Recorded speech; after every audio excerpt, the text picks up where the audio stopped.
La crise politique togolaise reste et demeure entière. Dans une réaction sur son compte Facebook, l'opposant Nassaniel Olympio lance un appel aux intellectuels de l'Afrique de l'Ouest à s'intéresser au virus de mandat présidentiel qui ronge le Togo, et qui commence par contaminer toute la communauté économique des États indépendants de l'Afrique de l'Ouest. Lisez plus tôt. Aux universitaires, aux femmes et hommes de culture, je lance un appel pressant aux intellectuels de l'Afrique de l'Ouest. Vous qui portez le savoir et éclairez l'opinion, vous qui portez les libertés de penser et qui connaissez la valeur des droits humains, je vous demande de soutenir le peuple togolais qui est en détresse depuis plus d'une cinquantaine d'années. Notre peuple est abandonné entre les mains de la plus vieille dictature au sein de la communauté économique des États indépendants de l'Afrique de l'Ouest. Elle passe le pouvoir de père en fils au mépris des règles constitutionnelles. La lutte permanente du peuple togolais est étouffée avec une brutalité permanente et un cynisme pervers qui obstruent l'avenir de la jeunesse. À cette souffrance endurée, s'ajoute le silence des voisins, le silence des élites. Une double peine?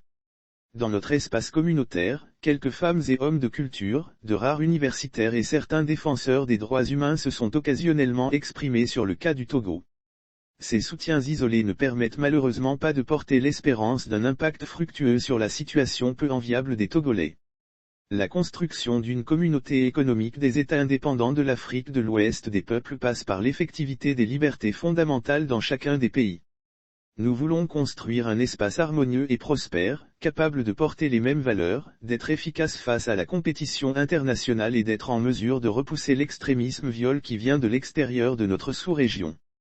Nous n'y parviendrons pas si notre zone est régulièrement soumise à des turbulences politiques internes consécutives au fait que certains peuples jouissent de droits fondamentaux pendant que d'autres en sont durablement privés, et ce, dans une relative indifférence générale.